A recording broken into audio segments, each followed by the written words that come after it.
জুলাই জাতীয় সনদের যে ৭টি অঙ্গীকারনামা, এই ৭টি অঙ্গীকারনামা নিয়ে কিন্তু বিস্তর মতপার্থক্য রয়েছে আইন ও সংবিধান বিশেষজ্ঞদের মাঝে। এই অঙ্গীকারনামার ৩য় দফায় বলা হয়েছে যে এ নিয়ে আগামীতে কোনো আদালতে প্রশ্ন উত্থাপন করা যাবে না। অনেকে বলছেন যে এই শব্দটাই হচ্ছে এমন একটি শব্দ যেটা আসলে সেটা সামনের দিনে বারবার উত্থাপিত হবেই। অতীতেও অনেক ইন্ডেমনিটি দেওয়া হয়েছে যেটা সুখকর অভিজ্ঞতা আমাদের নেই। আপনার মূল্যায়ন কি স্যার? এটা তো ইন্ডেমনিটি হয় না, মানে এইটা নিয়ে আমি আদালতে যেতে পারবো না। আমি যদি মনে করি আমার প্রতি অন্যায় হয়েছে, সঠিকভাবে হোক বেঠিকভাবে হোক, আমি যদি মনে করি যে আমার প্রতি অন্যায় হয়েছে, তাহলে আদালতে গিয়ে প্রতিকার চাওয়া হলো আমার সবচেয়ে মূল মানবাধিকার। আপনি কি আমাকে বলে দিবেন না আপনার বিরুদ্ধে অন্যায় হলেও আপনি আদালতে যেতে পারবেন না? এটা হয় না, মানে এটা আইনের কোথাও এটা সম্ভবই না। কারণ আদালত তো আছেই প্রতিকার পাওয়ার জন্য। তো আমাদের ইন্ডেমনিটি আইন, হ্যাঁ, ২টা-৩টা হয়েছিল, তার মধ্যে ২টা তো আমিই বাতিল করিয়েছি। কারণ ওই একটা কথা বলি যে আমি ঠাট্টা করে বলি যে আইনটা দেখে বিচারপতিকে বলবো, বিচারপতি দেখেন, মাননীয় বিচারপতি, আইনে লেখা আছে আমি আপনার সামনে আসতে পারবো না আমার অভিযোগে, আমি আসছি, আপনি এখন কি করবেন? ঠিক আদালত আমাকে বলবে তুমি বেরিয়ে যাও, তাহলে তো আদালতের দুয়ার আপনি বন্ধ কখন, এটা একবারে আইনের মোস্ট ফান্ডামেন্টাল। মানে আমার বিচার পাওয়ার অধিকার বা বিচার চাওয়ার অধিকারটা হলো সবচেয়ে মৌলিক অধিকার, ১ নম্বর মৌলিক অধিকার। এখন যে সব ধারণা না থাকলেই যে এইসব কথা লেখা হয়।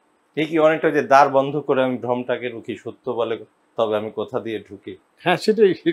মানে এটা তো আমি বুঝি না, মানে বুঝি না যারা সরকার চালাচ্ছেন তাদের মধ্যে কি একটা লোকও নাই যে এই মানে একদম মূল কথাগুলি বুঝে না।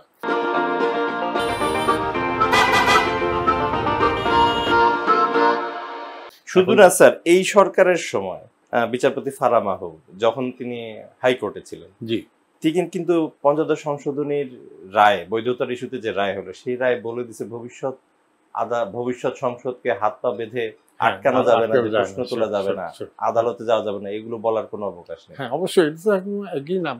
আবার বলছি এটা মূল সংসদের হলো কি, এখন একটা ধরুন এখন আমাদের সংসদ নাই আছে, ঠিক আছে, সামনের বছর সংসদ আসলো, সংসদ একটা আইন পাশ করলো, আইন পাশ করে বলতে পারবে না যে ভবিষ্যতের কোনো সংসদ এই আইন সংশোধন করতে পারবে না।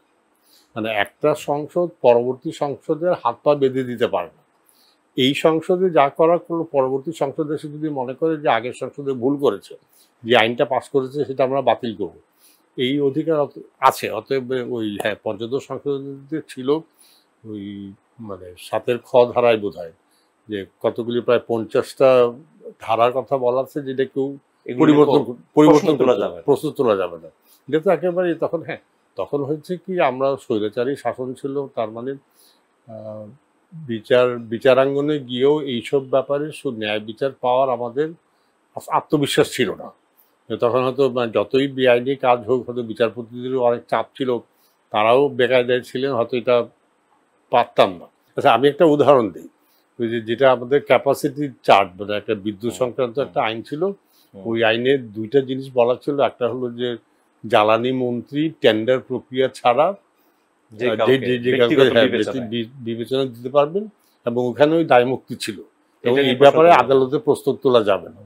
তো যখন সরকার পতনের পর আমি আমার সহকর্মীকে বললাম, তো এটা তো আদালতে দেওয়া যাবে না বলা আছে, এটাতে মামলা করি। তো সে কম্পিউটার ঘেটে বললো, স্যার এটা তো আমরা 2018 সালে পিটিশন লিখে রেখেছিলাম, কিন্তু যেটা বললাম যে 2018 সালে ওই স্বৈরাচারী সংস্কারের কারণে আমরা তখন যেতে সাহস করিনি। তারপর তো এই সরকার পতনের পর এই আইনটা নিয়ে আইন দেখালাম ইয়েকে, যে সরকারি যে কোনো কেনাকাটা হবে একটা উন্মুক্ত টেন্ডার প্রক্রিয়ায়, একক বিবেচনা নেয়। আর তারপরে মানে যে বলেছে এই ব্যাপারে কেউ প্রশ্ন তুলতে পারবে না।